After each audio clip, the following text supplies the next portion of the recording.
Alvarez.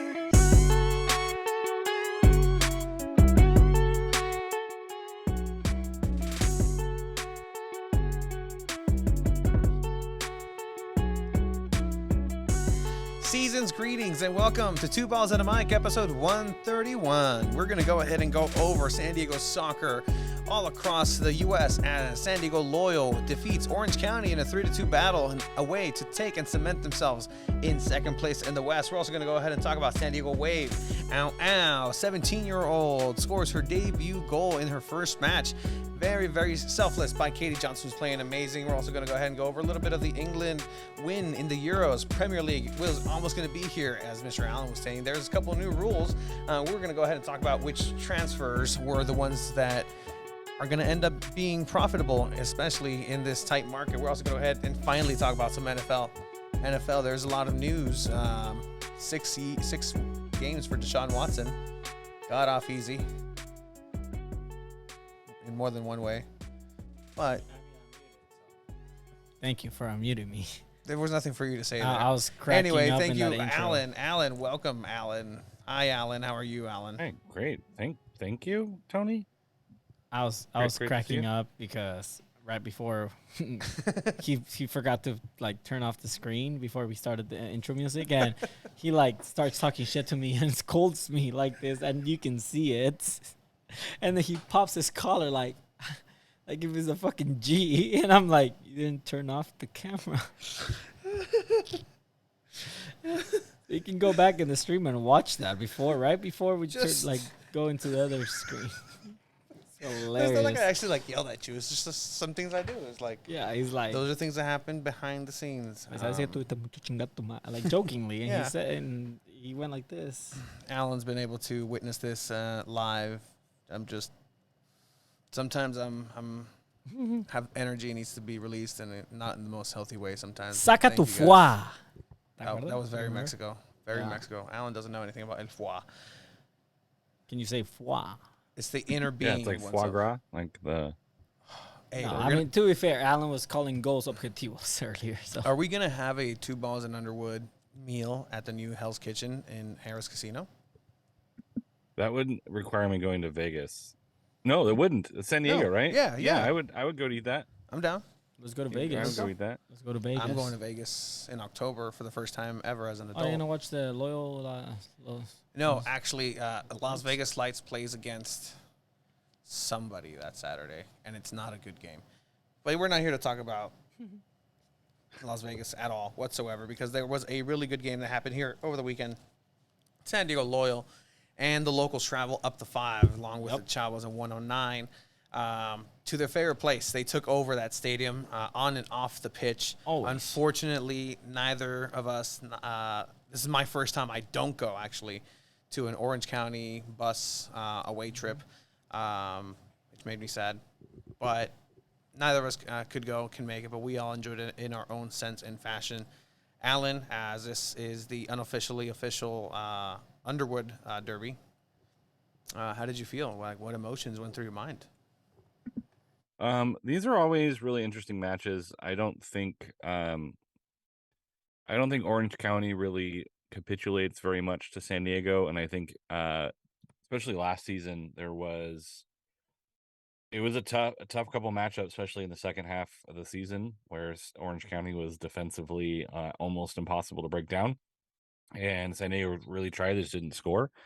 So this was going to be a fun one to see kind of where Orange County is at home against San Diego. And, I think people were expecting anything from a 1-0 match to 3-3. No one plays defense. And I think we ended up with a game more closely to that 3-3. No one plays defense. And, in a game like against Orange County, against Milan Alaski, crazy things are going to happen. He's a good player. So, I mean, there's no shame in giving up that goal, a couple goals, although maybe could have done better with the second one. Actually, could have done better with the first one too, I think, but a little bit unlucky. We'll talk about it. Yeah, they're always really hard fought, playoff matches almost. They don't want to lose these games. Neither side wants to lose these games. It's not like a random Wednesday against a team in the East. This is a knockdown, drag out. Everyone wants to win this match because, as much as we talk about Phoenix, I think the Orange County rivalry is probably a better matchup, and has some decent history. And for San Diegans, I think there's a lot of feelings about Orange County as the city in general versus like a Phoenix or a Chandler. Yeah. So I think that also feeds into it as well. Yeah. So I think this one means a little bit more. It has maybe not the history that Phoenix has, but I think as far as like games on the pitch, this is a fun one. Yeah, because Phoenix goes back to the whole thing that happened in the first season, right? Yeah. This one is literally an hour drive from here. Hour and 2 hours, maybe. But Hour and a with half? traffic, at some Yeah. point on that bus, like time is irrelevant. And it's like they were orange at home, and it's. I think it's a bigger rivalry game than Phoenix, but for sure, you have the starting lineup up. yeah. Let's look at that real Yeah, let's look at that. And it's good that you call it a rivalry because, I was privileged to step into the giant shoes. What size are you, Alan? What size shoe are you? 12-ish. I Okay. can probably do 11.5s in some shoe sizes. What the fuck? Well, What we won't go that way. I'm size What 13. size are you? I'm size 13. the fuck? What size are you? I'm not gonna say. 7. No. Okay. 10 and a half. 10 and a half. That's decent.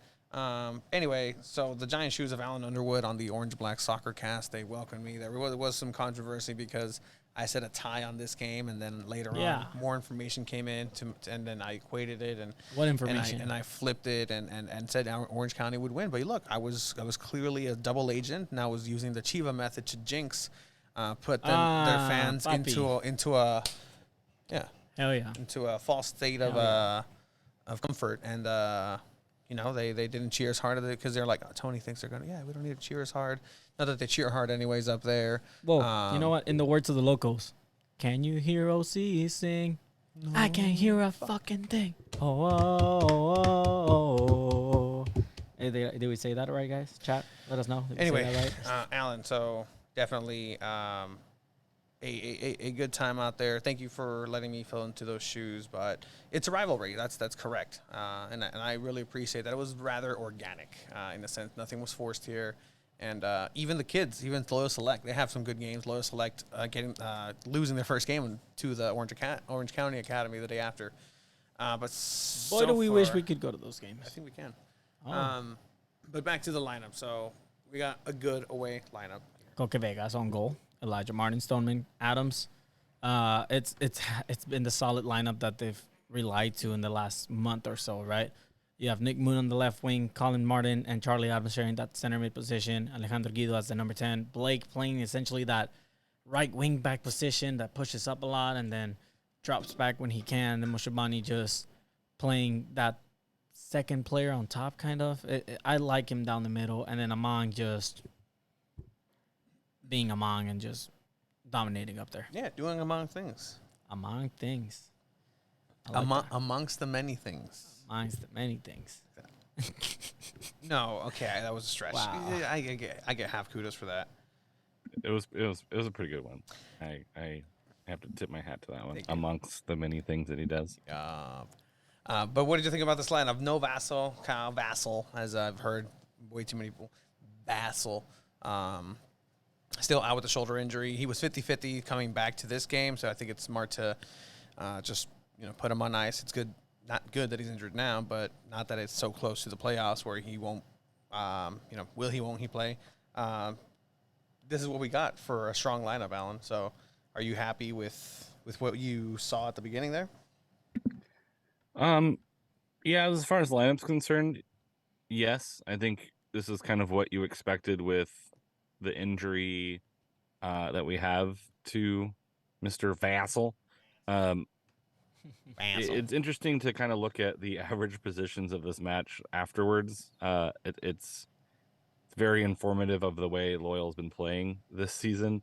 I'm sure I'll get into it in a little bit, but this Nick Moon, Jack Blake wingback thing is a fun little ditty. Although I think Jack Blake may be more in that wing back role than Nick Moon is. Nick Moon's playing much higher when he's on the Elijah Martin side. I really like Kyle Adams. I think Grant Stoneman is also a very competent defender. And then obviously you're kind of middle with Martin, Guido, Adams, and Toomey. Although Toomey and Among almost are in the same position on the average position chart on the USL website. So this is a really strong lineup. I thought I was really happy with the way it looked. Orange County comes out with almost kind of a matching type of lineup. They're kind of playing like a 3-5-2 as well. So I thought it was going to be an interesting matchup as far as how much space would there be on the wings and can San Diego play through the middle.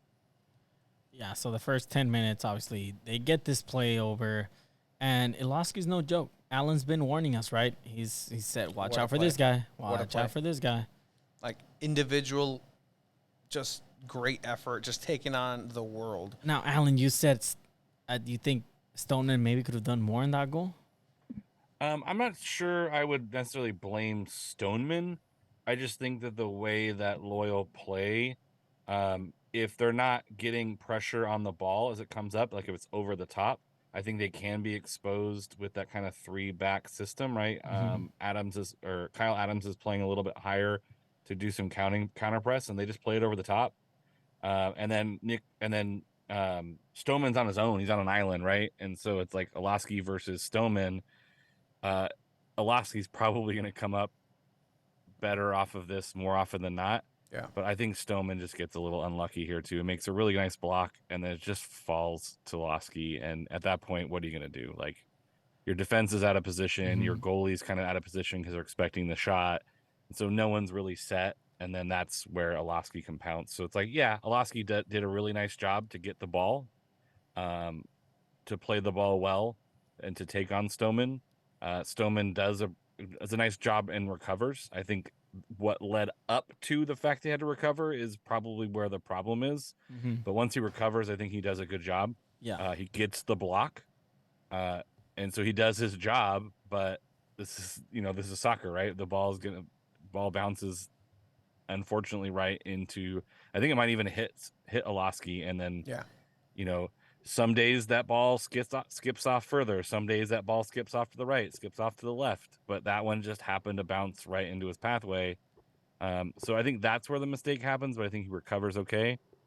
But then he gets the shot off and he gets the block, and the camera is just terrible, so you can't tell what happens. But I think it just bounces back off Olaski. Yeah. Right forward. It's like a nice little touch. Stoneman can't do anything. Yeah, essentially. People are out of position. Yeah. Essentially, the ball just really didn't bounce out anyway. It just kind of stayed in place. My thing with that goal that pissed me off, Stoneman played it almost perfectly. Yeah. Because you're the last man against this guy on the counter.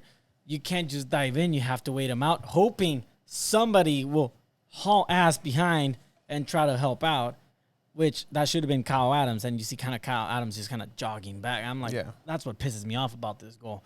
Stoneman plays it perfectly. He blocks the shot, like you said. And unfortunate that the ball just lands there for him. Like, Koke was not in the best position, Tony. I think you can agree there. He kind of expected the shot, and it was a good finish. Yeah, it was a really good finish. Koke was in no man's land at that point. There was nowhere for him to really plant himself and cover all his angle. But it was a good shot. Like, honestly, it was a really good individual goal by Olaski. And, I mean, a little lucky. I mean, honestly, this team is Milanovsky FC at this point. Like, so if it's not for him, I'm pretty sure Iloski has 46% of their goals. I think he has 16 out of like 30-something that they have. Yeah. If I'm not mistaken. That's crazy. So after that, still in the first half, we have Charlie Adams, who's been playing really well this season, assisting, scoring. It's that his haircut. Crosses, dude. Remember we talked about it preseason? Yeah. And we saw it was one of those games that we got to see the goal that the whole thing about preseason games not being shown or whatever.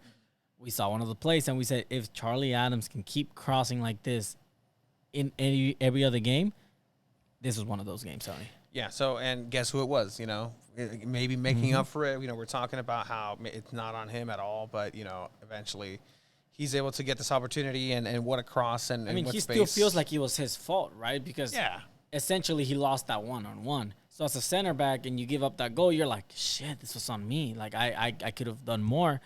And this just builds confidence and says, okay, I fixed my mistake. Guys, where's the ball? Where's the ball? But yeah, so he rises above the heavens and scores that header. Again, just Orange County games, bring the best out of some players, and some players rise to the challenge. And I'm glad to see Stoneman able to not only play well, defend well, but get himself a goal too. I like a good defender goal here and there. Oh, I love it. I love it, man. Do you guys feel like Stoneman so far has lived up to expectations from where he was first signed with the team 3 years ago? Sure. Yeah. Sure. He's been serviceable. I know he wasn't the first choice. He came in after Joe Greenspan went down and retired into his own, He stepped up big time. venture. But since then, he stepped up and he's been a fan favorite, like wearing that number 5. I like me a center back with number 5. Mr. Yellow Card himself. It's also wild how bad Orange County was at that set piece. Like, how do you let Grant Stoneman, like, there's no one in like an arm's length, it seems like, of Stoneman. Like, he's like by himself. Like, he just peels back. And there's no one's contesting, no one's jumping. He has a clear header, and he has like a yard or two of space, it seems like. Like, if he misses that, I think people are like, it's like Holland against Liverpool, like a still frame. Like, I would have to tell my kids that he missed this. But like, there's no bun jumps like near him. Like, it's a free header. Like, it's a beautiful taken header too. Like, he doesn't have to do a ton with it because there's already tons of pace on the ball, and it's just well placed, and he just puts it in. Like, it's never good news for the goalkeeper when that small box is that crowded. But come out, if you get hit, you're most likely gonna get called with the foul, right? Yeah.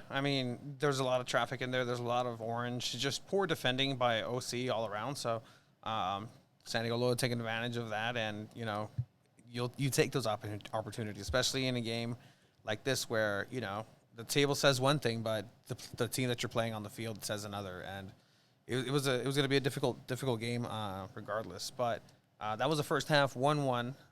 Is there a chance Loyal can sign Ulowski next season?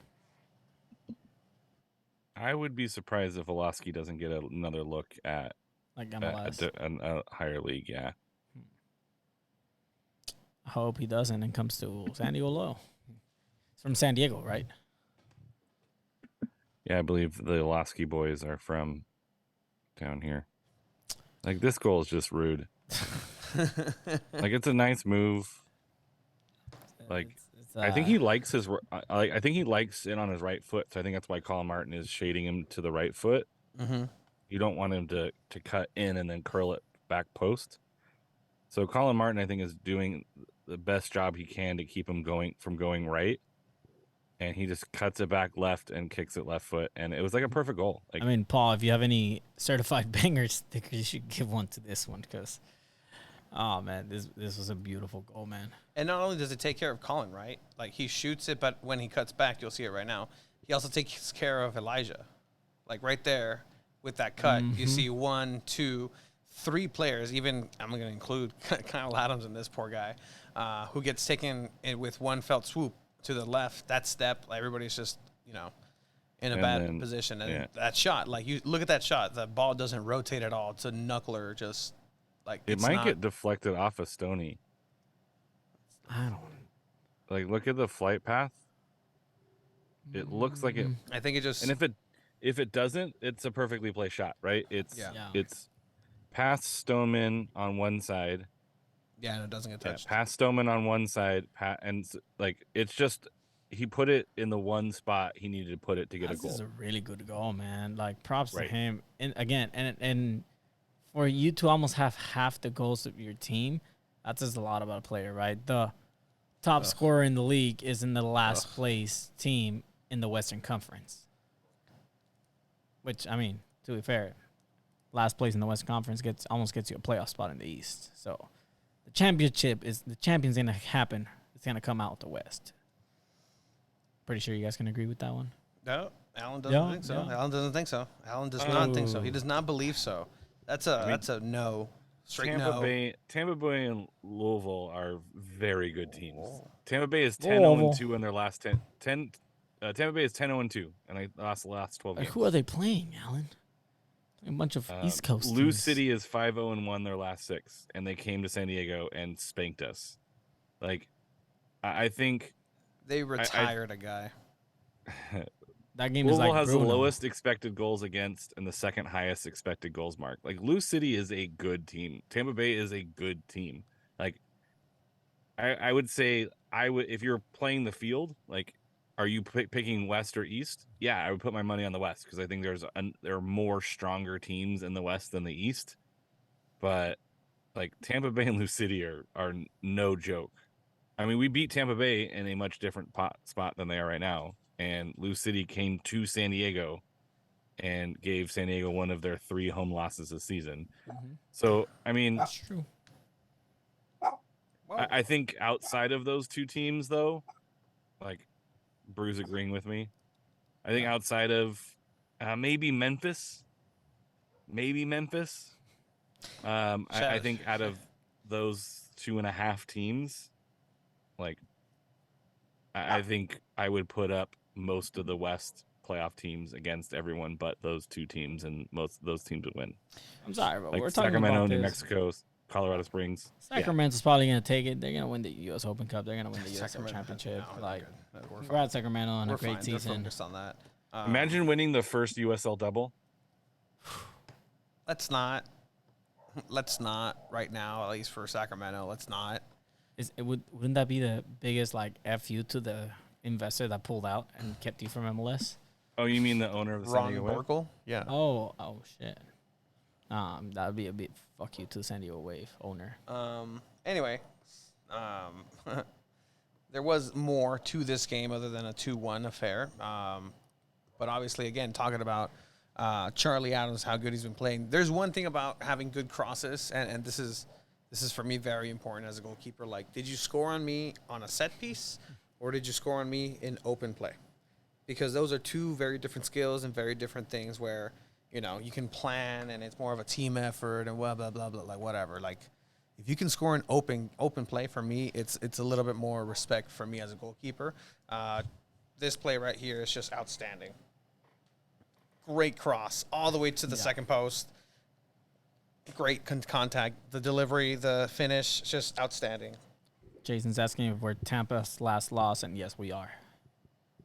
The last team that beat Tampa Bay was San Diego Loyal. Yeah, so before you derail it. No, I'm just answering his question. But no, it was a great cross by Charlie Adams. And again, does it again. And if he keeps this up, this is a very dangerous weapon that they can use. And we've seen him practice this at training too. Man, a smart header by Amang too. It's just el olfato de gol de un delantero, you know? Like you have that instinct that to header it down and just it's a perfectly placed header. Great goal by San Diego Loyal. And let us know in the chat if you were there. Like, what was it like having the players celebrate with you? Because, I mean, the reaction of the goalkeeper when you head the ball down is to try to go down. But he literally, like, heads the ball down, and then it, like, hits the top of the goal. Like, yeah. This is... Oh, it's just a thing of beauty. Just a thing of beauty. Again, a perfectly placed above the defender, drops straight to where you want it to go. Like, perfectly measured. It's curling away so the keeper can't really come out to get it, right? Mm-hmm. Like, if I'm the keeper, I'm like, I can't get that. And so now you're not set. You're running to the side. You can't get set. The guy heads it to the ground. You go down, and by the time you react down, it's up above you. It's like... It takes a full 2 seconds for Charlie's cross to make it into the box. I slowed it down right now, but I trust me, I did the math. But yeah, just the curve, the angle, like there's no way that's not what he's trying to do 100%.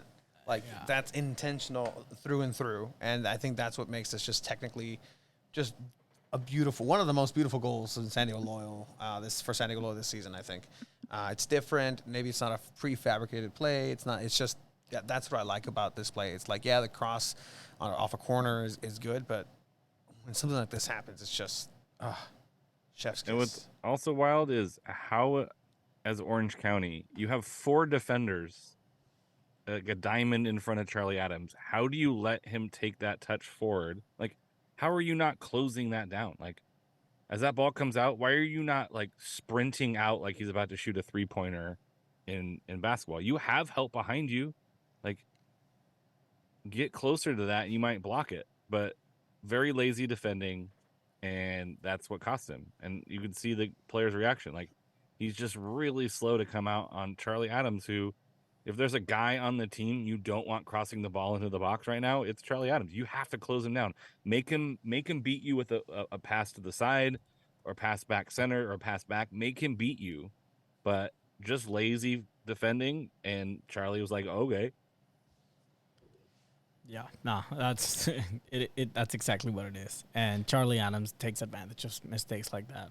It was from that awesome for them to position. go celebrate with him. I have to agree. Like, again, there's You those told times. me, you Like, I'm told like, me. this is why we need to be Damn. there. Like, this is usually the spot where we're at, and we always Should've want been the there, dude. players to come celebrate to our cameras, and We all should have been. we all should have been there. But you know what? I'm glad Loyal represented. In the chat, I'm curious who they put notes inside the cup holders for all and everybody in the San Diego Loyal section away. I wouldn't know what those little notes said. Like, I'm pretty sure it wasn't "Have a great time with us here at Great Orange Park." So let us know what that was. But yeah, so that was a 2-2. They got caught off by Evan Conway pressing and a quick throw in. That's very, very, very good too. Like, part of that play was the very heads up nature of it all, because, you know, that's what you have to do. You have to be aware of your surroundings at all times. And how important is Evan Conway for this team? Like, just overall, like as an asset, just, you know, making plays on his own, being in important positions, and like I said, just everything comes back from this quick throw in. You got a defender who's not paying attention. The defender all the way to the back, close to the box, with his arms outstretched. He's like, "Look, turn around. Like, you're supposed to help me out. There's a couple of players here." Quick throw in into that space and creates that chaos. That defender that was like, "Hey, what the fuck, dude?" Tries his best, but yeah, just overall, great. But going back to what happened? What happened, guys? Going back to that question, how important Evan Conway? I think, especially coming off the bench, to have him is such a deadly weapon, especially with the speed. There's a reason, Alan. I think you tweeted about that this is not like all of his goals are past the 85th minute and they're winners, or something like that. Not all of his goals, but he has scored, because he scored 5, and I think one of them was in the Open Cup. Mm. But he scored 4 goals in the season so far. 3 of his goals have come in the past the 80th minute. All 3 of those goals were game-winning goals, where the Loyal won 3-2. Like, having that coming off the Correct. bench, like finding talent like that from the USL League One, and then eventually making your name in the USL Championship. That's what it's about, right? He's literally the definition of a player grinding his way to the top. Will he make it to MLS? Will he make it far? Like, who knows? But right now, he's living the dream. He's reminding me a little bit of Tumi Moshabani his first year, where there's clearly talent there. I think maybe he's been a little bit unlucky with some of like goals being called back, but in the past 2 games, he's had 2 goals and an assist. In the past 5 games, 3 goals and an assist. Like, he's slowly kind of figuring out his own and getting kind of a better run of play. After some, you know, I don't want to say average performances, but some pretty decent performances, but nothing like, oh my goodness, this was the best player in League One last year, right? Everyone was expecting like Damas, but it's like, guys take some time to get in, especially a complex system like San Diego. You got really physically aggressive guys in front of you on the depth chart, and I think he's slowly figuring out how his game works in this system. And when he plays like he does against Orange County, like he did against RGV, right? A goal and assist, like, that's no joke, right? So for a young kid, 24 years old, to really start to come on late, this is when you need a guy like Conway to come on late, because now you have even more depth. You have Vassell coming back. You have Among playing well. You have Toomey playing well. You have Guido playing well. You have Nick Moon, who's I think also been kind of unlucky, right? He had a goal pulled back that was totally onside. He's been unlucky in some of those calls where he should have been the beneficiary of an assist or a goal, but a poor decision's made and those stats don't show up. I think Conway is in that boat as well, of as he's been playing better the past couple games, and let's hope he can ride this consistency down the stretch to get San Diego a home playoff game. So some official stats on here from per the club. As you were saying, Evan Conway scoring his 5th and recording his 3rd game-winning goal this season. San Diego Loyal have now scored 20 of its 22 games this season, the most in the USL Championship. So goals this season aren't really an excuse, as in the last season and even the first season. It's like, yeah, they're playing well, they're playing this, but they're not getting the ball in the goal. Nope, this time they are. San Diego Loyal sit on 2nd place in the Western Conference after 22 matches. This is upcoming game, as we're going to go ahead and start talking about it, as you were on a rival podcast, Alan, from OC and Two Balls and a Mic fame, said the tweet. It was pretty nice. This is the 2nd time the San Diego Loyal is going to face San Antonio FC. The first time hosting, the team played a 2-0 loss, and a lot of you San Diego Loyal fans would remember that loss on the road in San Diego Loyal's first ever postseason performance. A painful memory. Dark times. But is this a revenge game? I think so, right? There's gonna be players that still remember this, and I think we all felt the difference of that game. They were playing not too great ending the season, and they kind of jinxed themselves. Remember, with the whole selling tickets to get the home playoff game at whatever. But there's gonna be players that still have that salty feeling of losing against San Antonio, right? You didn't play great. The whole thing with Corey Hertz happened, and you can see the morale in the team kind of shaking up a bit. I think this is going to be the game of the season for San Diego Loyal. 2nd place against 1st place is a chance to maybe cut some points and maybe get a chance to eventually take 1st place. I don't think it'll happen, but I do think they're going to end up with a win in this game. Oh, wow. Alan? So San Antonio is like the best away team in the Western Conference, only losing 2 of their 12, I believe, on the road. They are allowing 0.7 goals per game.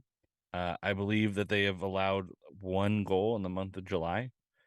So this is and that 1 goal was against Los Dos when I think they were down a man in this past week. So San Antonio is the same as they were last year, but I think even better.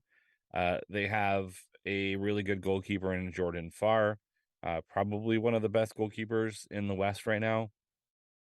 They have a couple of really nice players, but unfortunately, some of them may not be appearing because of a red card and I think a yellow card accumulation. But Samuel, I want to keep saying Adeniran. I think that's how I say his name. Adeniran is a pretty good player. Just watch, if you want to check him out, just watch kind of the first half for San Antonio against Los Dos. He has a couple of really nice looks. Doesn't have any goals, but because he was loaned down, I think he was playing for a different team, so I'm not sure. Let me look this up. It says 0 goals, but that's not right. That's not right. Does PC still play with them? PC does play with him, but he's another guy that might be out. So Patino and PC might not be playing this game. Well, PC might not be playing because he has yellow card accumulations. But Santiago Patino took a red card for last match, so if they might be without a couple of their key players. I'm not sure why it says 0 goals, because that is definitely not the case. But Adeniran is a quality player. He's a guy who's going to give Loyal a little bit of problems. He's more of like a in the middle kind of guy. So a Danny Trejo, a Milan San Antonio is no joke. They're like the one team that I think San Diego fans should be a little bit, I don't want to say fearful of, but they're a really good team who plays really, really good defense. Again, 0.7 goals per game. They have like 11 clean sheets. To San Diego has 4, and they give up 1.6 goals per game. So I think the key, what the guys on the San Antonio podcast said the key is scoring early. If San Diego can score early, it's going to put San Antonio on the back foot and maybe open up the game, which will play into San Diego's hands. If San Antonio scores early, it's going to be a real rough time, and we saw that in the playoffs last year. I think they're a stronger team than they were last year. Like usually, guys on the ratings websites, it's usually like forwards usually get most of the love, but their top 2 rated guys are defenders, Fabian Garcia and Michael Tainter. And then I did around their goalkeepers, top set is 7th. So it is going to be a tough one. This isn't going to be a 3-2. This is going to be a grinded out. San Diego's going to have to defend a lot because San Antonio is going to get some chances, and San Diego, when they get theirs, have got to be lethal. And guess what, Alan? Since when does anything in the USL ever make sense? This is the game that San Diego Loyal is going to win 3-1. They're going to score 3 against San Antonio. They're going to get a win at home. You're forgetting who you're talking about, Alan. San Diego Loyal at home are a different type of team. Okay. They're going to win 3-1, guys. All I'm right. calling it right now. All right. I mean, very confident of you after Alan literally told you why this team is very difficult to play against and best away team in the league, probably. So, with that said, I mean, it's going to be a tough a challenge. You're going with San Antonio. And this is the difference, right? San Diego Loyal this year hasn't been afraid of just going after it, attacking, even to a fault. Like, again, if you want to say that Los Dos game where they lost was them sticking to their guns and attacking. That's why we lost 5-2. Sure. But they have proven it, and that's been their DNA this season as far as being aggressive and trying to get that score line on their favor. So if they're able to do that, then, I have high hopes. But this is a dangerous San Antonio team, and it cannot be overestimated. Even if they have key players out, I don't want that to hinder San Diego Loyal and just have them play down to the competition if that's the case. But it's going to be a good game. I'm feeling another tie. And this time I don't have a San Antonio podcast to go and flip my score prediction on. So I'm going to go 2-2. So you guess against Orange County. That's exactly what I guessed. At least here. Yeah. At Alan? least here. Alan's going with like a 1-1, huh? That's what I was leaning. I was leaning toward a 1-1 match. I mean, the thing that San Diego does have going for them is they like to score goals at home. I think in the season they're averaging like 2 goals per game at home. I think they're even higher than that. Like, let me do some quick math. Yeah, 2.4 goals per game at home right now. So if there's any team that's going to get something out of San Antonio, it's probably Loyal. Yeah, San Diego's a different team at home. Like, they even put up 2 against Lou City, and Lou City's only allowed 15 goals, and 2 of those were against San Diego. So I think San Diego can get to 2. So I'm gonna because the San Antonio guys don't want me to pick San Antonio. So I'm picking 2-1 Loyal. You should have picked San Antonio, man. We have Steve. The quality of this year's San Diego Loyal squad, their grittiness, their drive is so much different than last year's one. And one and done squad plus Kyle Vassell. I think Loyal put this out. Javi says 2-1 Loyal. 619 Soccer is completely lost in the sauce. Hola muchachos. That is not a score prediction. Ashley says 2-1, 3-1 if Kyle is back. I found out why we like that PC guy so much. Why? El Brasileiro. Oh, Brasileiro. Yeah. What's his name again? His name is Victor Pagliari Giro. Sure. PC. PC it is.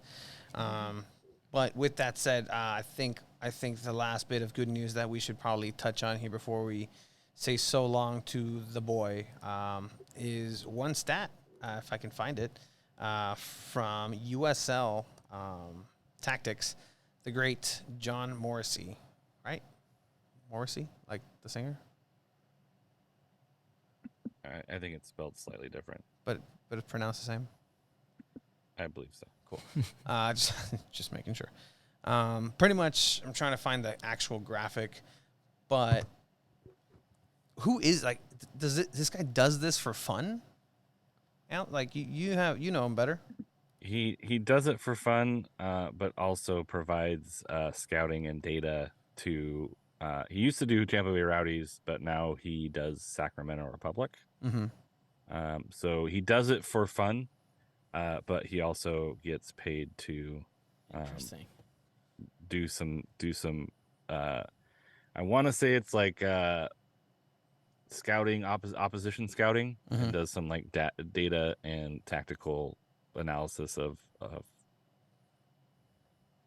Sacramento Republic. I'm thinking Moneyball, Jonah Hill, his role, stat person, but you should get this guy because of this percentages and this and this and this. Maybe am I on the right track? Yes. Cool. Is Yeah, this the graphic? So yeah, I can't find the actual graphic, but yeah. So last week we were talking about it. It was like 97%, 96% that he was saying that San Diego will make playoffs. Today, I believe it came down where he said 100%. So reliable source, I would say. So should we feeling good about this 100%, Alan? Just to make playoffs? I mean, to make playoffs, probably. Yeah.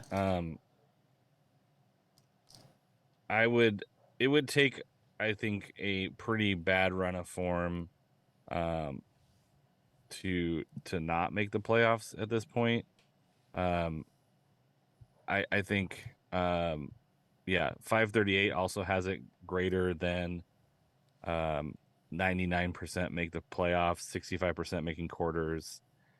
Still out of the top three. Like right now, San Antonio is the highest percentage to win the final. Mm-hmm. It's kind of San Antonio, Lou City, Tampa Bay, and then it's Pittsburgh, San Diego, New Mexico, Memphis. So, like, offensively, I think we have what we need. I think we just really need to tighten it up defensively to move into that kind of top echelon with Lou City, Tampa Bay, San Antonio. But as far as making the playoffs is concerned, I think that there would be have to have a huge dip in form for San Diego to fall lower than sixth place right now. I think we're the fourth overall in the league. So it would take a lot. Right now it's Las Vegas at 32 points with the same number of games played. So they would have to. Las Vegas would have to overperform San Diego by 11 points over the last 12 games. Yeah, man, I don't like those type of stats where 100% chance already of making playoffs. Because it's not really guaranteed. You want to know something? We were so excited for like this game and this team. We didn't even talk about Evan Conway's goal. Guys. I mean, we talked about Evan Conway. But we didn't talk about his goal. I'm sorry. Like, his goal was fantastic. This fantastic goal. Evan Conway that defender with the breakaway. messed up. Like, defender, yeah, again, messes up. A laser rocket, top of the net, like just perfectly shot. Evan Conway scoring it. Goal, Evan Conway. Again, I hate that we didn't get that angle, but that was an amazing turn right there. Yes. And like a decently placed ball, but I think what Skendi is forced to try and make a play on it because Conway has that speed who's pressuring him. So I think he's trying to rush, and then Skendi is just slow. Like that's just bad defending, and then he just misses it, and then Conway is too fast. Let's talk about the balls of Koke to play it so late and the way to Amang. That pass from Koke, play it back like that's dangerous. Like, look at this. He's essentially playing a last center back. Like, yeah. Well, I was gonna say that. I was like, I noticed it's almost like they're getting an extra defender. They're running like a 3-man defense, but Koke is coming up into like a 4-man. This is a dangerous pass. I know you hate Very this. dangerous. I hate this. And guess what? He's not a lefty. He's not. Like, perfectly placed. Among does the best move. Not the best pass, but that defender again. So like that's that intuition, right? Where look at how Evan Conway just doesn't stop running. He has no idea where this ball is. He just knows that you have Amang doing a turn. He sees him doing the turn, and he just starts running into space. Mm-hmm. And he just waits for hopefully a ball to get there, and he gets it, and he was able to catch up to that. What a finish, man.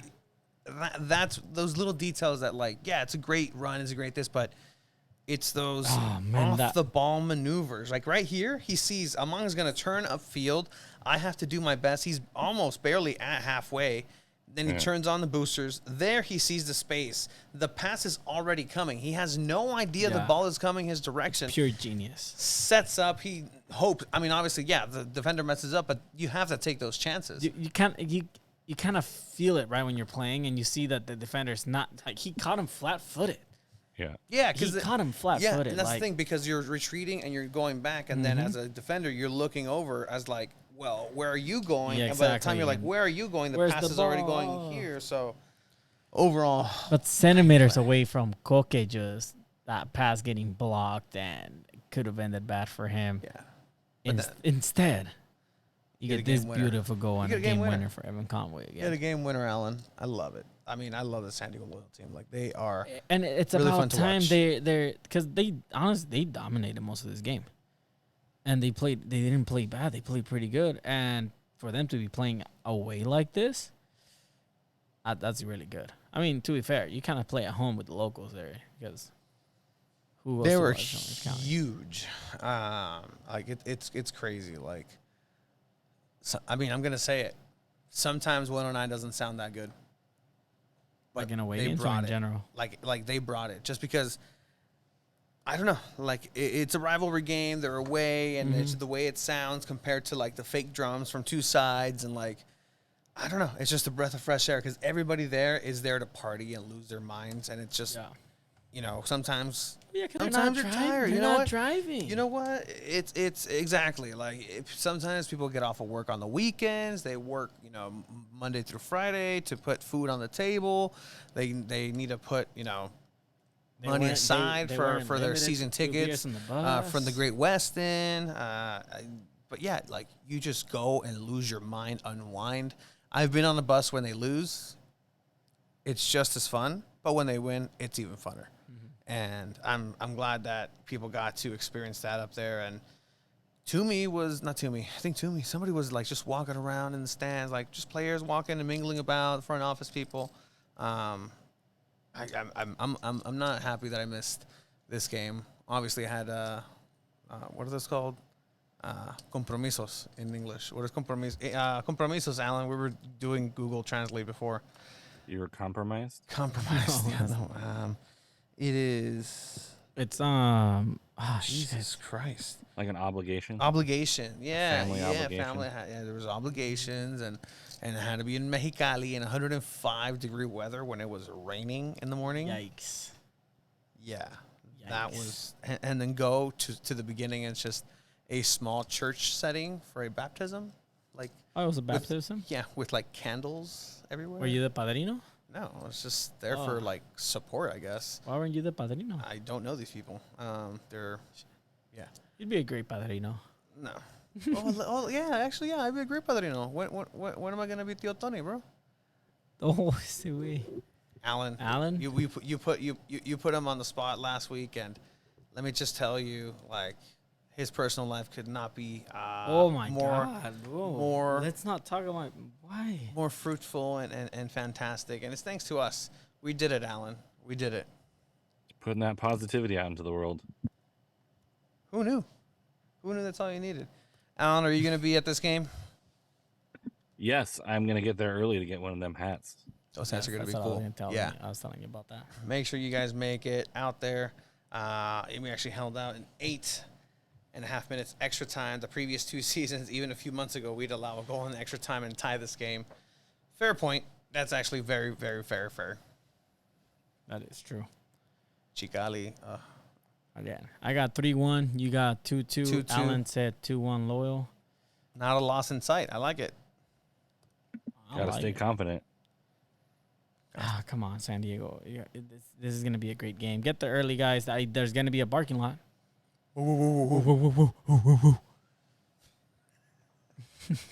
Nice. Alan's just like... Oh, God damn it. All right, bro. Well... All right, gentlemen. You got anything else, Alan, for us, for you, for... Any Mexican food tonight? Ooh. We're eating Mexican gumbo. Mexican. What? Gumbo? So it's basically like, we had a chicken. We boiled it to make like a stock. Okay. Okay. And then we use that stock for like a soup that we put in like black beans, peppers, onion, and then the chicken. Alan, that's called chili where I'm from, and I'm Yeah, Mexican. but As we well. and then you make rice. It's like basically like a rip off of Chipotle. Chipotle used to have Mexican gumbo. And it was basically like, Is that what they called it? yes, it was called Mexican gumbo. And it's like rice. You put the rice down and then you put like a chicken tortilla soup on top. Okay.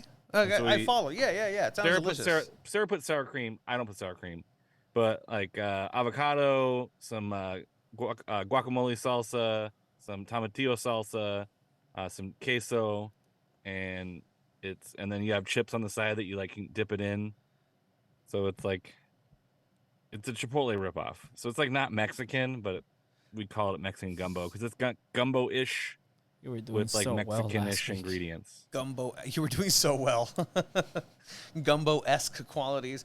Abel, who Yes. is from the hellhole known as the Inland Empire and Mexicali, Calexico, saying pollo en su jugo, which is, I think what is, yeah, you're right. It's pollo en su jugo, which it literally translates to chicken in its own juices. Which is delicious. Yeah. Yeah, so that's what we're having. It's homemade. You know what? Props to you. That's a Mexican thing to do. Eating caldo soup on a hot day. That's the most. Doesn't get more Mexican than that.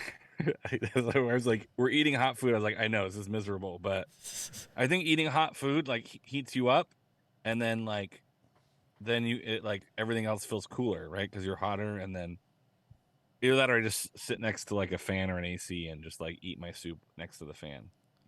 Yeah, man. It's one of those you get home. Amá, Imperial ¿qué de Valley, comer? all right. It's 95 degrees outside. Ay, caldo de res. Guys still talking? Actually, Hector, Sorry. we are talking. My Wi-Fi has been fixed since the Casey Stoney and San Diego Wave interview, where I was in the hellhole of Mexicali, and Wi-Fi just travels slowly into my phone over there. But no, the worst case of Mexican caldo season and just soup was my friend asked me to help him move from National City to Pine Valley in the summer.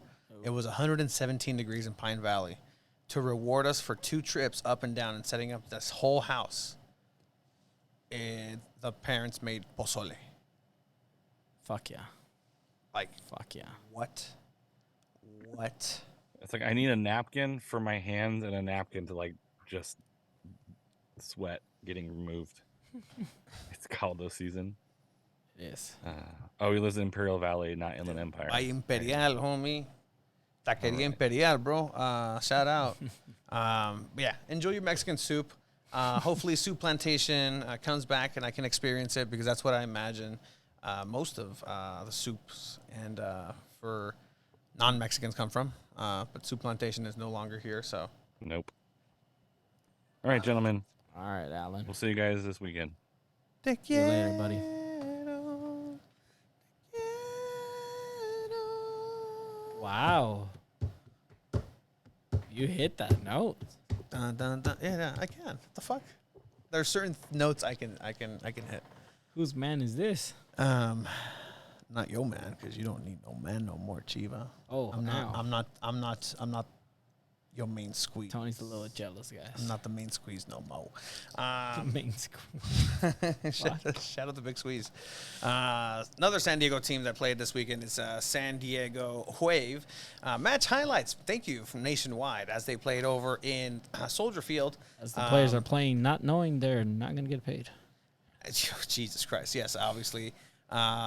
The controversy is now starting with crypto and everything in the NWSL. As crypto crashes, some players decided to have their wages paid in cryptocurrency, and that's taken a nosedive. I know a couple players in the NBA and the NFL also did that, so it's not just NWSL, but still.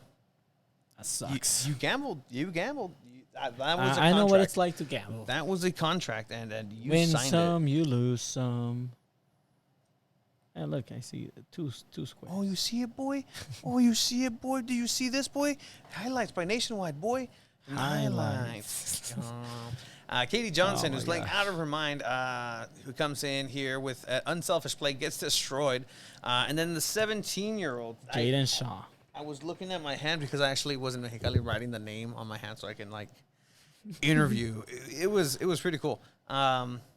Anyway, yeah, so Shaw does end up netting this goal. What a moment. A 17-year-old athlete playing with some of the best players in the world. And that's the thing, right? Like, how big of a future does this player have? I know it was a lot of controversy where they wanted to trade the player away and they wanted a lot of money. You ended up keeping this player. Yeah. You start her, and she scores the first goal. Yeah, it was half given by Katie Johnson, but she still has the IQ to say, well, I'm not going to shoot first touch because the defender's right there. Let me just take in and then just get an open goal. Yeah, so Katie Johnson has been playing out of her mind. I strongly believe Katie Johnson doesn't want to score goals and just prefers to give out goals. She could have scored this. Completely bamboozled the goalkeeper. Yeah, it's the patience, that extra touch, as you're saying. It's just for a 17-year-old to have that maturity of knowing that at this point you could have just knocked it in. She knocked it in. She tricked that goalkeeper good, man. So behind the curtain in the post match, there's obviously other media members, and I'm not going to mention names, but it's the same guy that we keep clowning on. The question, I won't play it, but it was like, so what made you decide to not shoot the ball in the first time? That's pretty rare to not want to shoot the ball in the first chance. He did not ask that. And what was going through your mind? You know, usually people in that situation would just shoot right away and try to rip it in there. But why? What?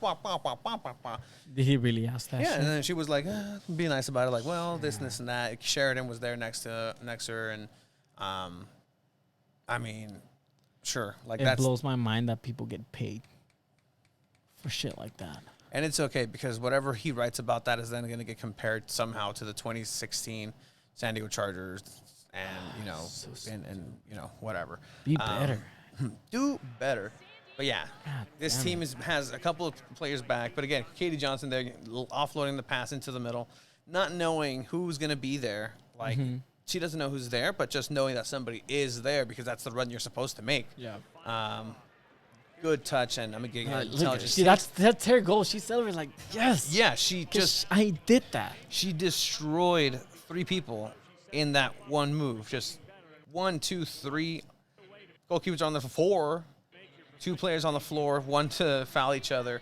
But eventually, in this game, gets a red. Dahlkemper does get a red accumulation, 2 yellow cards, and she's out of the game for a long period of time. Actually, now you watched like the whole game. Yeah. Tell me, how did you feel Girma with Dahlkemper work together? So I think there's still some growing pains that need to happen. Obviously, they haven't played that much together. Dahlkemper did play a heavy role when Girma was in the World Cup and with the national team. And so when it comes to it, this was probably Girma's worst game in the season. Probably. I mean, it's still not the worst. I mean, not bad performance. Not terrible, but she does give up a penalty in this case, maybe overcompensating for the fact that she does have to be the only center back there. Penalty gets called on her. Oh, Afmir was at this game, actually. What's up, Afmir? Shout out Afmir. He was there representing San Diego. But this is back-to-back games where San Diego Wave goalkeepers block a penalty. Yeah, and so that was going to be one of my questions, but I was like, I have one question, and the Wi-Fi gave out, and it was actually going to be that to Sheridan, like, yeah. Hey, like Carly Telford got herself some love, earning San Diego Wave a point. I wanted her to say, well, I got 3. Yeah. She would have said something like that, too. Which would have been pretty cool. Yeah. So, again, this is worth a goal. Like, in any case scenario, like, this is a goal. San Diego Wave win 1-0 down player. So, great performance overall. We caught up with Coach Casey Stoney after and had a couple words. Everyone, Casey's going to give a short statement about tonight's win, and then we'll open it up for questions. I don't know how we won, but we won. She's so happy. I don't know how we won, but we won. That's how it goes sometimes. That is exactly how it goes sometimes. And I'm so proud of, like, I don't think I've had a prouder moment as a head coach in terms of this team and the resilience that they showed and the way they stayed in the game. goalkeeper makes another world-class save. And I know this, and I know they had chances and they didn't take them, but to come here and show the fight and spirit we did and go away with a win, it was a massive 3 points for us. Are And you gonna 2 share a balls and a question? mic Oh. if you want to go first. Tony was first. Thank you, Coach. In Mexicali, making it happen You outside should in the have told her elements. live from Mexicali. Life. She was like, whoa, what the fuck is Mexicali? Mexicali. I know the Top Gear was there once. Do you get that joke? Do you know what I Top Gear don't. is? I don't. Anybody in the chat who knows what Top Gear is, they went to Mexicali. Congratulations on an important 3 points. But I just wanted you to touch on, this squad who obviously has some important players coming back. But could you talk about like the resilience overall through this time period, and honestly, some of the key players such as Katie Johnson, who might not appear on the score sheet, but those assists and those runs are impeccable. Could you just speak about the team that you had without those 5 players, and now with the team moving forward for the rest of the season? Wait, Yeah, that was like that's a what I minute-long said to Keiko question. before Shut the up. She's answering. game. She'd earned her opportunity tonight during those games when those players away, and I just wanted her to take it. And So essentially, since you again just spoke over the great Casey Stoney, she said she spoke with Katie Johnson, KJ, as she says, before the game, and said you earned this chance because she's been playing really well. You don't have Morgan, Korniak, a couple of other key players, but she's been able to step up, maybe not scoring, but being important, being a disruptor. Obviously, Amira Ali being a substitute, Sofia Jakobsson still being on international duty in the Euros. Game changer. So I thought she did really well. I thought she's so smart in her runs. I thought the assist was so unselfish. Obviously gave Jaden a debut goal. So yeah, really, really pleased with how she played. I was disappointed I couldn't get any more players on really, but the state of the game didn't really allow me to. I always want to try and get players on the pitch where I can. But yeah, it's a massive squad effort the whole week. They've had a great week's training, and yeah, they had to stick it out tonight. And it's a huge 3 points on the road. And I said to them, sometimes on the road you've got to find a way to win, and they did that. thank you, Coach. Safe travels. Thank you, she said. But yeah, I mean, 3 points, important 3 points. That's the happiest I've seen her. That's the happiest that I've also seen her. She What- knew she got away what's with one. not to be happy, right? You take a win away, a game that maybe you shouldn't have won, being a player down for most of the second half, the whole second half, right? Yeah, essentially like a large portion of the second half. And with 8 games left in your season, you're still in first place. Yeah, the team behind you has 1 game in hand and 1 point behind you, but you're still in first place. Let's see. ¿Dónde estás? ¿Dónde ¿Qué estás? buscas? ¿Dónde estáis? ¿Qué buscas? ¿Dónde estáis? They haven't put this. Okay, Emma, come on, Emma. Oh, there she is. Good job, Emma. Ese way. Oh, yeah. Yeah, so that's what I was looking for. On the road to the Shield, Week 12. There are only, how many games you were saying? 8 games left. 8 in their games season. left in the season, not counting postseason, obviously. San Diego Wave at top here. Portland Thorns, who have been a thorn on the side of San Diego Wave. Houston, who they've already beaten the first match. Chicago, they just beat with 20 points. I mean, it's a pretty tight race. It looks very Wild well. how Angel City just dropped to Kristen out of the playoffs Press. right now. Kristen Press. It's wild, but Padres won. Awesome. San Diego Wave is in a very good spot right now. I wish there was someone that would do stats like, percentage-wise, 100% chance of making playoffs. Still, I don't think it's 100%, even if There's a page called Stats and Edits who should be doing this, but Come on, Stats and Edits. Stat, edit, and Getting stat. Come on. hundreds of retweets over there. Yeah, come on. Come on. something. Come on. Anyway, that's San Diego Wave. They do play this weekend against Kansas City, I believe. Kansas? Yes, Kansas City. So that's going to be here at home. Double feature this weekend. Last time of they soccer. played, they tied 2-2. They did tie 2-2. So this is going to be, I think those are the first points that they dropped at some point. Not against Racing Louisville. So that's going to be a good game. There's less than 50 days away from the Snapdragon Stadium. I say it's going to get sold out. People are saying no, but So we have to talk about it. Like, who's going where? well, they're changing the times. I hope they change the times. No. So San Diego Wave changed their time to 7. 7. From 7:30 to 7. What time is the load again? They play at the same time. Oh my gosh. By right? God Almighty. Let me see. September 17th. They play at 7. Yes, Jason, makes me happy as well. I love that you guys get the first question at NWSL pressers. Proud of you guys. That little thing just makes this whole thing worth it. And this is actually a new person doing the. Oh, I'm pretty sure Emma told her person. like better pick. We need to hit up that front office for some stuff. Yeah. Yeah, so we should do that. Just because the people deserve it. Forget 2026. Let's get you two to Qatar. I won't get a passport on time if I'm being honest. Yeah, same. And you can't even travel without a ticket. That's wild. I would love for that, guys. Again, thank you for everybody who's been supporting in this lovely, lovely journey. We are San Diego's #1 soccer podcast, sponsored by the great Don't Calafino you Tequila. forget that. Calafino Tequila, 20% off using the promo code 2balls20. Thank you guys for watching. I'm just kidding. Fun fact, Calafino Tequila just got named by some Forbes for being the top 5 tequilas in the world, Extra Añejo. So get your top 5 tequilas, according to Forbes, with 20% off with 2balls20. If you went to OC, you should have asked for that 2balls20 discount. 2balls20. San Diego needs to make something happen with Calafino. Yeah, they do. Come on, guys. Come on. Come on. Guys. So that's what we got for San Diego Wave. England win the Euros. That was fun. This game was It's wild. coming home. This game was wild because Germany were favorites in this Yeah. one. They've won like the last 8 ones in a row, and England, the player in the extra time, just pumping up the fan. It goes to prove that the fans and the atmosphere does play a big role in games like this. Yeah. You end up scoring after minutes of getting the crowd pumped up, and you win the Euros. Pretty impressive. Yeah, I mean, that's as good as England's been, just in the sport in general. So, is that going to be telling of what the Men's World Cup is going to have? For the Women's World Cup in 2023, we'll see. But definitely something to look at. We have transfers to talk about, correct? Premier League.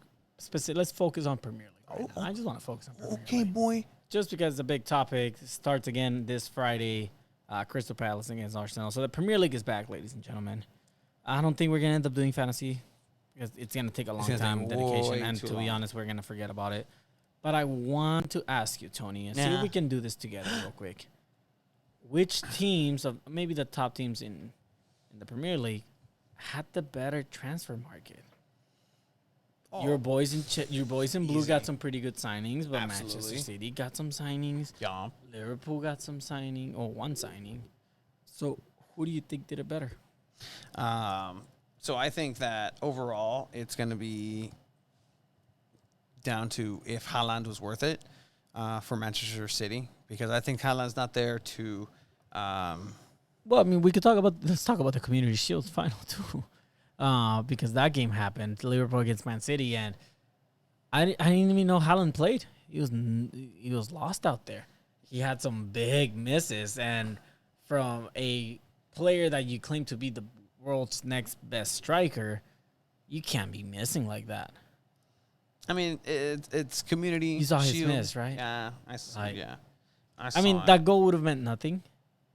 But still, like, you can't miss those. Natanaki You can't Dernière miss minute. those. de ce match-là avant l'explosion de joie et une saison 2022-2023 bien lancée pour les Reds maintenant. Elle est bonne cette frappe-là, Erling Haaland qui met cette balle au-dessus. How? Nope. No. Nope. No, I mean, I'm sorry, pero Nope. Pero I'm sorry. even No. in Chivas, si Saldívar falla eso, lo crucifico, Watch vato. your Les mouth. Reds maintenant. Elle est bonne cette frappe. What a mental save by that goalkeeper. Shut the fuck. Absolutely closing all of the possible angles for Haaland to roll it through. Like, it would have taken a 5-year-old's touch to roll that ball into the net. But no, the expert placement of his hands, the desperate waving of his and flailing of his body. Like, just Afmir says Haaland might be a flop. I don't think he'll be a flop. I think he won't have the season we all think he will, or expect people, like the expectations that he has. I think if anything, Darwin Nunez for Liverpool is gonna be a flop. I think the 100 million is gonna it's gonna get to him. He didn't have the best game either. He had a terrible header that ended up being a handball that was not going on target. Then he gets that goal that it was kind of there just for him to tap it in with his head. Darwin Nunez, how do you feel about him? I think he's gonna be able to. I mean, is he worth 100 million? No, maybe he's not proven. He celebrated like he's worth 100 million. Like, I'll give him that. He has the physical attributes to be a world class striker. Attributes, but right. Like he has a 12 pack, bro.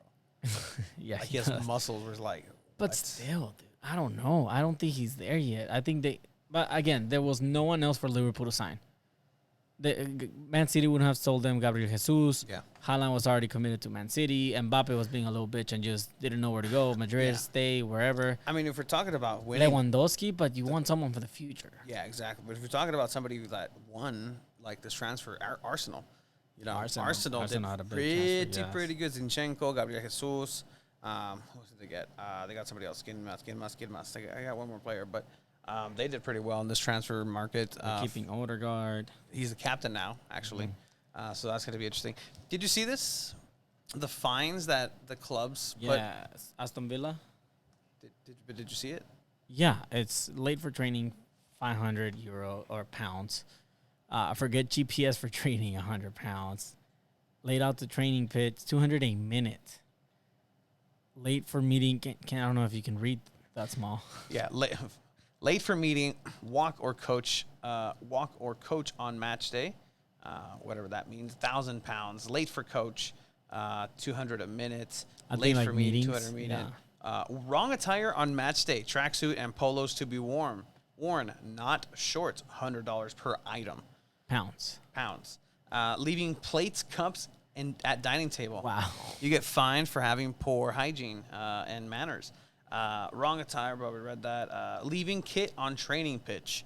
So you can hand it away, but if you leave it on the pitch, $100. An item. Legal parking at football or outside football. Wow. Okay, gotcha. Late for commercial appearances, £250. For getting cakes on birthday. Wow. £50 a day. You have to bring cakes on birthday? Okay. No flip-flops in shower. I mean, if you are a fan of toe fungus, I guess, go for it. Yeah. Not reporting by 10 a.m. to doctor for new injury or illness. Late for physiotherapy. Snus being left anywhere. What's snus? Let's find out. What is snus?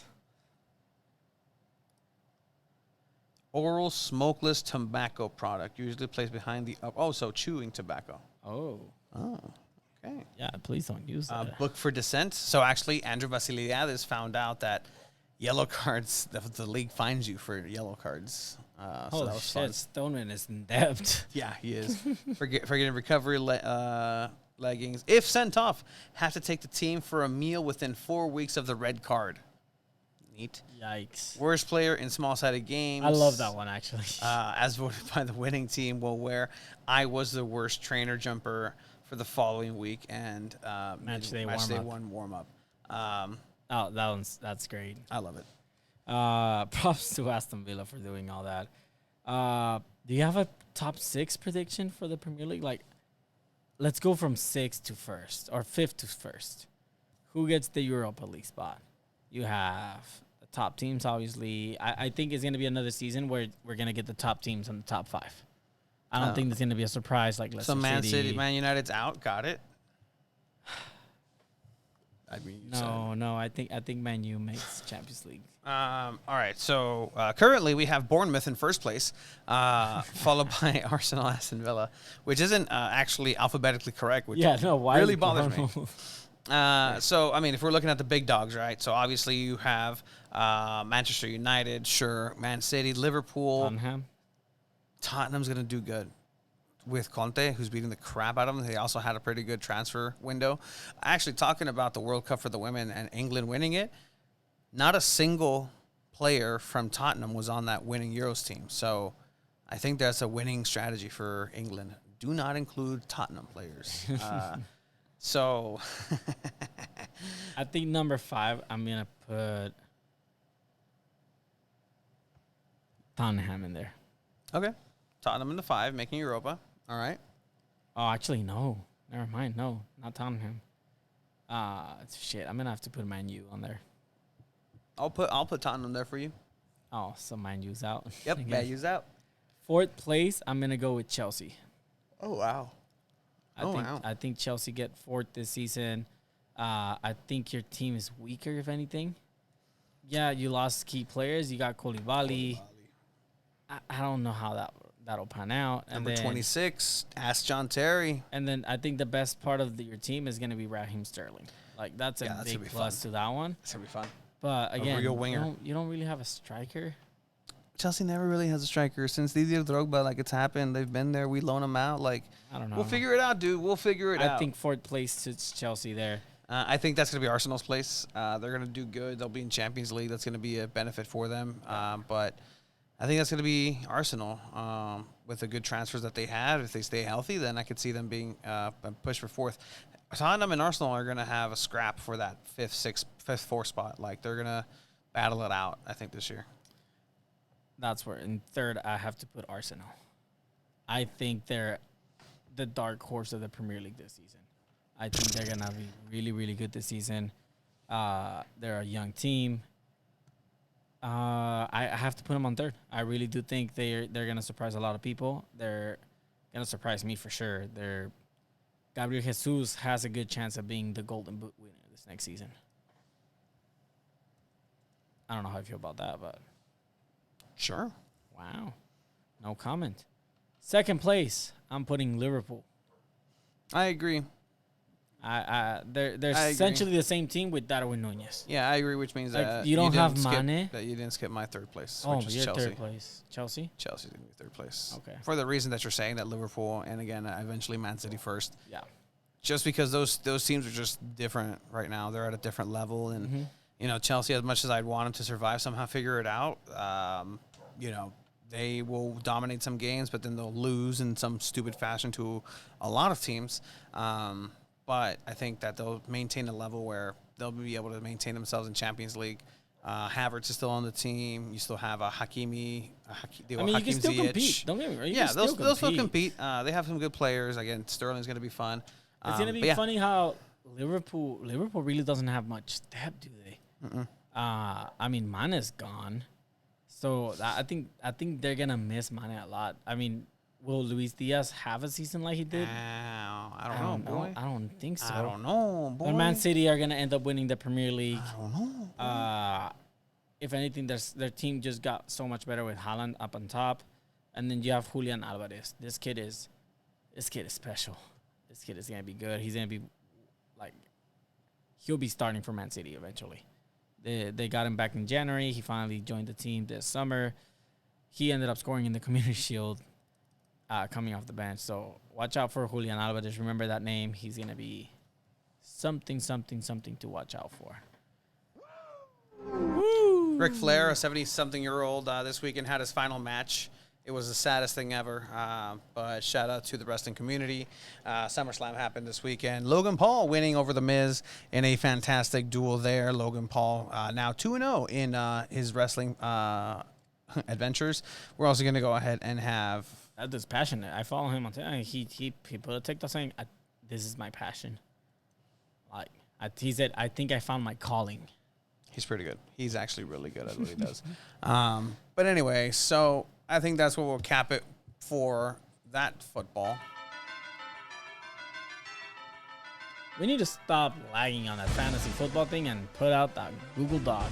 So we're going to put it out. There's still time. We're not going to have the actual draft until probably after a week. After the last preseason game. Just because of injuries. Injuries are I like that. I like that a lot. Not fun. So we will be having a 2 balls and a league once again. So if you are...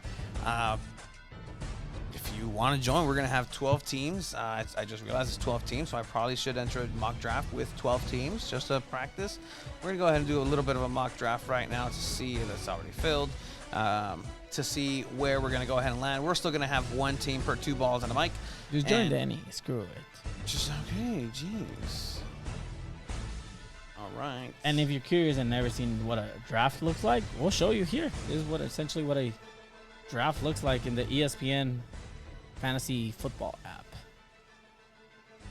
If you're curious about it, ask us any questions. Honestly, it's honestly a lot of fun. You will get very upset. You will get pissed. I think the biggest thing is, oh man, your name. What? Moose knuckles. I think the biggest thing in fantasy is just How big your moose knuckle is? just not getting screwed over in a trade.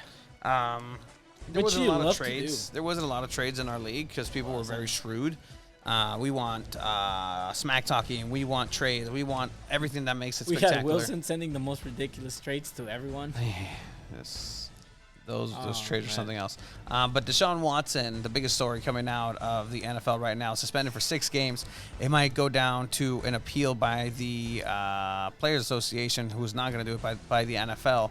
And if they do that, it might go back to Roger Goodell's desk, and Roger Goodell might just say you're suspended indefinitely. So this might not be over, but 6 games.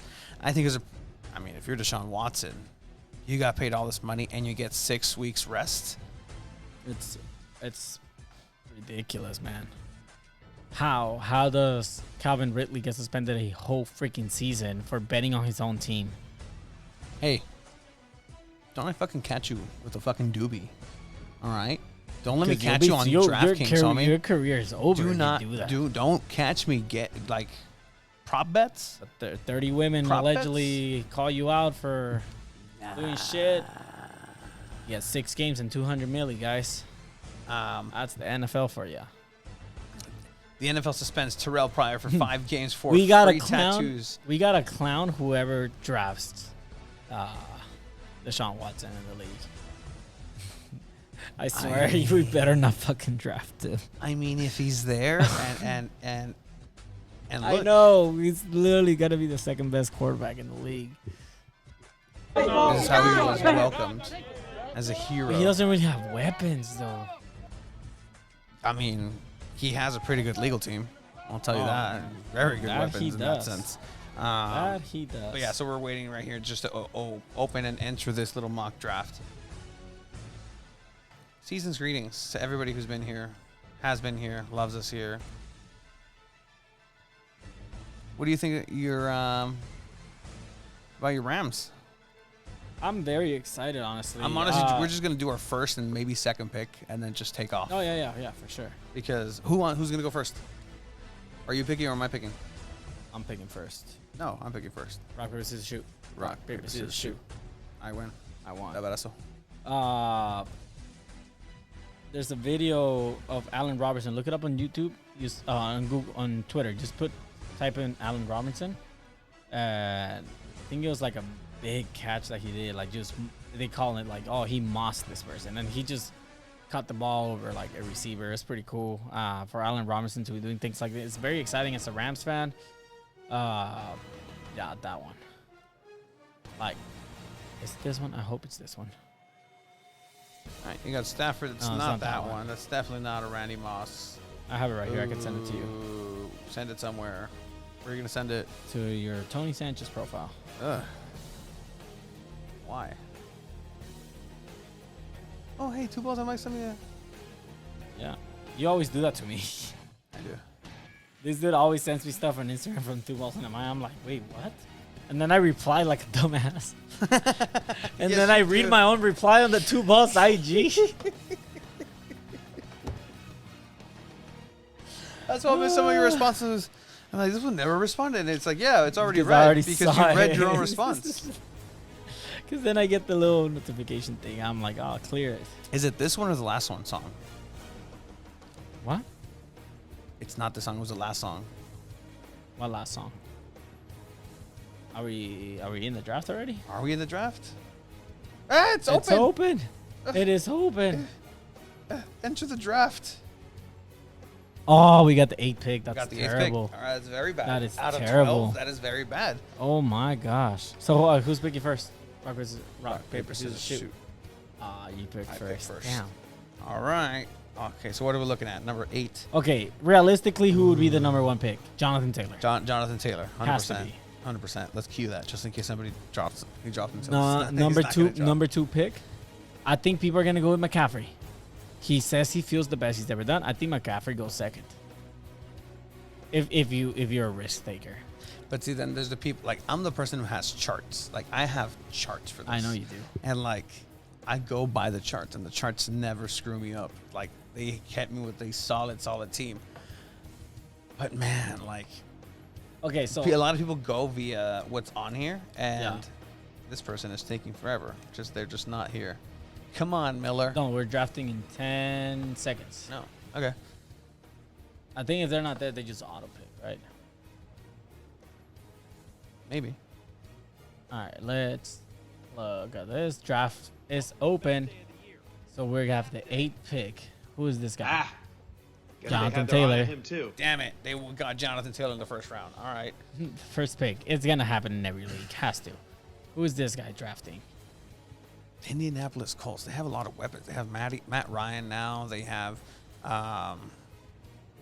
who else do they have? They didn't, not really. Michael Pittman is like their number 1. Michael Pittman is number 1. They have a good defense. They have a good. Everything's gonna go O-line. through Jonathan Naheem Taylor. Hines is pretty good. Come All on, right. So who's guy. number 2? Who's your number 2? I mean, this is a. Very, very important stuff right there. Wow, that's loud. Two Balls and a Mic is brought to you in part by Allstate.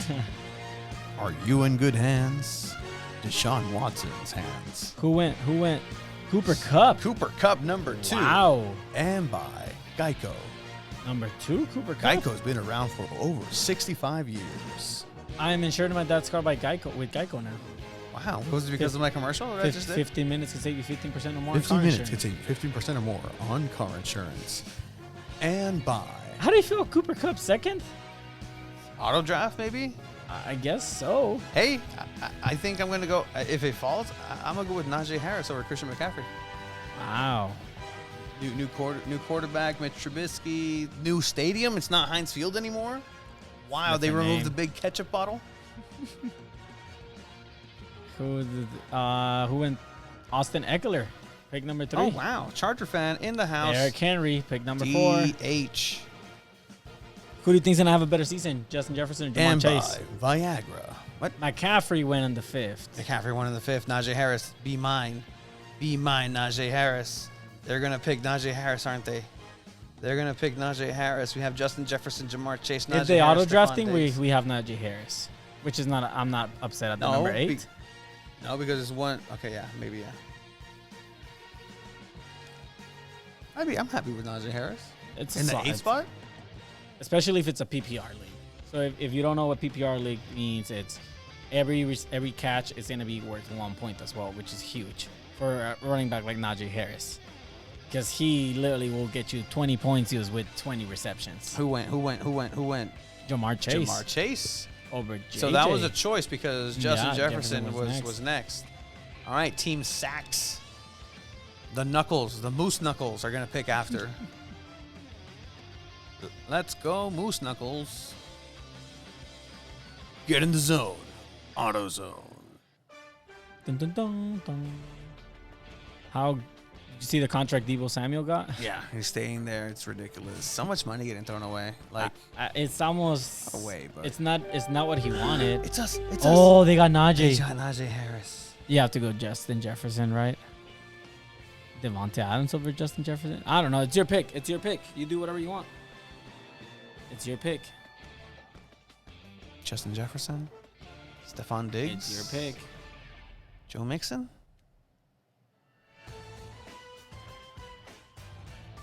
All right. Like Yeah, Justin Justin Jefferson. Jefferson's going to be the top 2 wide receiver in the league. It's a good pick. At the 8th, it's not a bad pick. Joe Mixon went on the 9th. And then on the 10th, who's going on the 10th?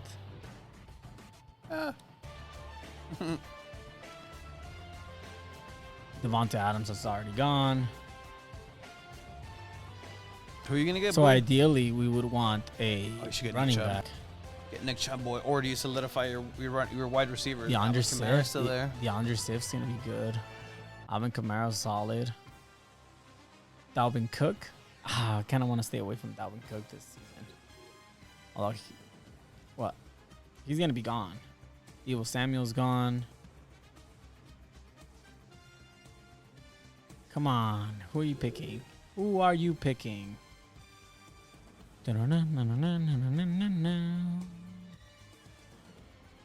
Thank you, those of you who are listening, and you don't get to watch this draft, but we're trying to narrow. Oh no, Dalvin Cook is gone, guys. Oh no. Oh boy, come on. Top 2 picks, and then we're gonna wrap it up here.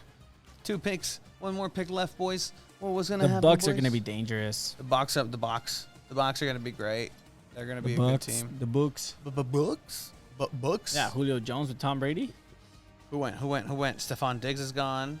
So what? You're gonna get DeAndre Swift, Nick Chubb, It's one of those two.